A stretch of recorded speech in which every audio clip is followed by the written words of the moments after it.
Welcome back, everybody, to another episode in the Soma Yoga series on anatomy and physiology for yoga poses. So we're continuing in this video with standing poses, and we're going to focus on two in particular. The first one, Utthita Trikonāsana, extended triangle pose.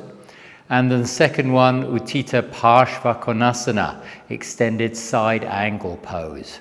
So in different schools of yoga, triangle pose is demonstrated in different ways. So some schools of yoga have a very short stance and they hold their big toe with their fingers. In Soma yoga, we tend to go for a longer stance. So our stance is almost as long as in a Warrior Two, which we showed you in the very first video, Warrior Two, Virabhadrasana 2. And we place our front hand outside the front leg rather than trying to grab the big toe. And the reason for that is we can then use that front hand to rotate and open the chest more. So Gabby, if you'd like to step forward into the position. So Gabby's just going to show the legs to start with. You can see that it's pretty much heel to heel alignment. The front heel, if I drew a line from her front heel all the way to her back heel, it's pretty much one line, yeah, and that's the ideal position. For people who find that hard to balance, they can always move the back leg further over or the front leg further out, but this is the position ideally that we're getting to, with both legs straight. So you can see the front leg, the quadriceps are engaged, as well as in the back leg, the quadriceps are also engaged, yeah? Now, in a moment, I'm going to ask Gabby to lean forward, but what you'll see here is when she's standing, this is a lateral flexion. So this pose is one of the few, there are not so many yoga poses where we move laterally into lateral flexion. Most of the poses in yoga are either in the sagittal plane, we're going forward into flexion, backwards into extension, or we're sometimes doing rotation in the transverse plane. But for this one, it's actually in the lateral plane of motion. And when she starts to lean forward into her pose, you'll see here that the hip has moved. So as she's pulled into the front hip, in the front hip crease, using her hip flexors, so the psoas muscle, the rectus femoris, the pectineus, all those muscles for flexing the hip, the other hip has lifted up, so the hip bones are no longer level. This hip bone is obviously higher. And so what we're finding is the sit bones, what technically are called the ishiotuberosities, they've tipped, they've moved over just by pulling in here. Yeah. So we're getting a stretch all the way down the back leg, and you're also getting this stretch into the gluteus medius, the tensor fasciae latae, these abductor muscles abduct the leg. They're getting stretched, as is the external oblique muscle. So as Gabby comes down and brings her hand to the floor, you can see the muscles on the side. Yeah, so the external oblique muscles, they're also getting stretched here. And the quadratus lumborum on the top side, which is one of the back extensor muscles, that's also being stretched. So the quadratus lumborum, if both of them are working, it's for back extension. If one of them is engaged, contracted, it assists in lateral flexion.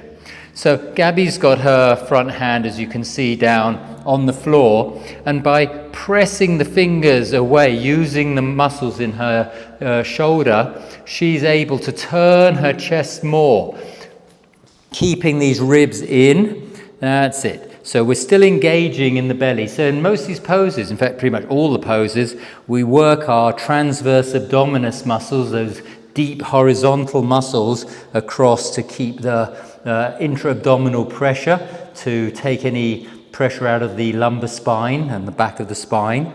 And here in this position, Gabby's in a very nice lateral plane. Now I want to show the other side. So if you come back up, Gabby, and change legs. That's it. And then when you're ready, come back down into the pose. Now you'll see she's rotated, she's opened the chest. So the erector spinae muscles, these muscles that run along all the way up the back, those muscles are working to, they're contracting to lengthen and extend the spine. But in particular, one set called the multifidus muscles, they work to both help with the ipsilateral flexion, that's flexion on the same side, but also the contralateral rotation. So this rotation of the spine to open the chest with these multifidus muscles that are working to help her rotate around, So that's really the muscles here. And then obviously she's been working the deltoid to bring the arm, abduct the arm away from the body. Now for some people, they're going to find it very difficult to have their arm beautifully stretched up to the ceiling because their chest is tight and their arm might come forward like this if you've got slightly shortened pectoralis minor. So if that's you, then just bring the hand to the hip and don't worry about keeping you can just work on opening the chest without trying to stretch the top arm up. Let's switch sides again if you would, Gabby. Step with the left leg forward, so we've got the front of Gabby.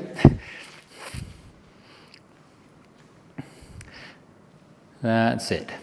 So again, a couple of things we can do to modify.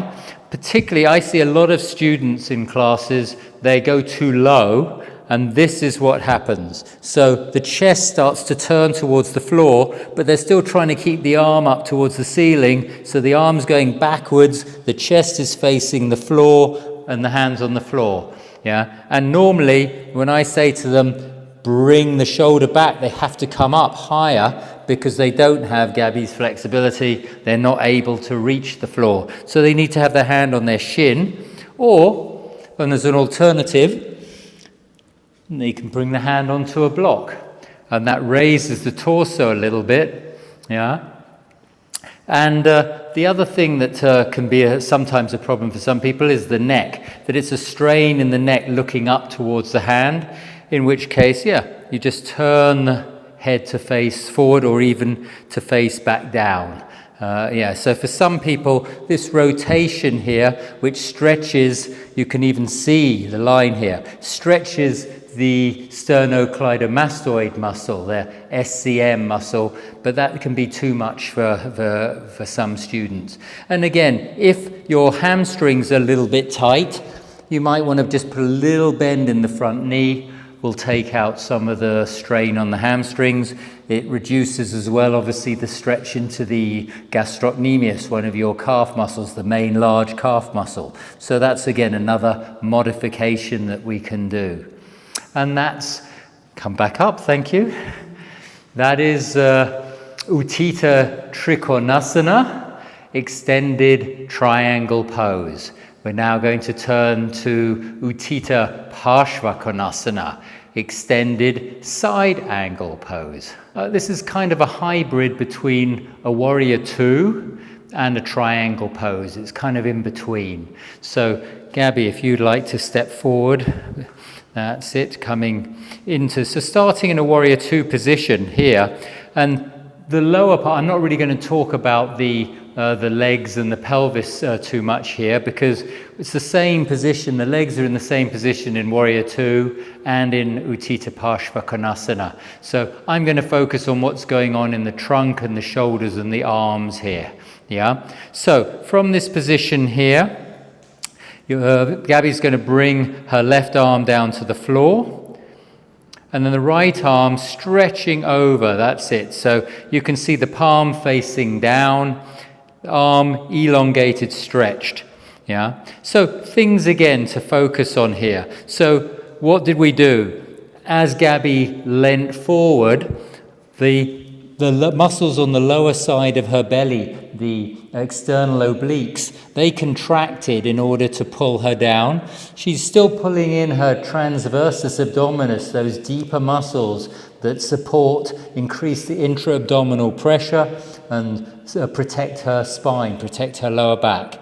And we're getting a nice, again, straight line, yeah? So she's rotating. So she's using, just as we were in Trikonāsana, she's using those muscles in her back, the multifidus muscles, part of the erector spinae set, in order to flex ipsilateral flexion and contralateral rotation, yeah? So, a couple of things here. Sometimes you'll see students and they've got the hand to the floor, but unfortunately the chest is going down and the bum is sticking out. So they may not go quite as bad as that, but they'll be maybe here. And this arm probably will be bent, looking like a little bit like a sort of a teapot or something. So if this is the case, it's typically because they're trying to go too low, their body's not ready to go that low. So in this situation, I would suggest taking a block, and then with the hand on the block, it's going to raise the torso, making it easier then to get that rotation. So it's a little bit easier. Now, the other thing that sometimes happens, just as in Warrior 2 we mentioned, that the front knee will want to buckle inwards away from the arm. So you can see here Gabby's knee is against the arm, which is what we want, the top of the arm and the leg together. But sometimes people's knees fall inwards, and even the back leg will bend a little bit, and they look a little bit like that with the teapot. Now, if that's you, that's probably because the adductor muscles are too tight and you're struggling to open up. So make the stance a little shorter, bring the back leg in, make the stance a little shorter, so the angle of the front leg is not so deep, it's not going down so much. So if you've also got maybe not such strong quadriceps, it's going to be hard to hold in that deep 90-degree angle. So we can come up into a shorter stance here. And then, yes, the front arm doesn't even have to be on the block or the floor. You can just have it resting on your thigh. And the top arm, if you're tight in your lats, so the latissimus dorsi is being stretched here. But if you're finding it's too much, you can just bring the arm to be vertical, or you can even have the hand onto the hip and just focus on that nice rotation, pulling in the belly. Yes, exactly. And then the head position. So again, looking to the side or looking down to the floor if it's too much for your neck to turn and look up. So just come back into the full pose again, Gabby, just to show it one more time. So it's that Warrior 2 pose, keeping the back leg pushing up. So we don't want to collapse onto the inside of the back leg. So we've really got to keep that back foot firmly planted, the quadricep nice and strong so the knee is extended, and we're lifting away from the floor here, extending that arm, and Gabby's looking up actually towards her hand. That's where the eyes are gazing, with that knee nicely against the upper arm so there's no gap. You're pressing the knee out. Thank you. Come back up. And that is Utthita Pārśvakoṇāsana, extended side angle pose. See you in the next video.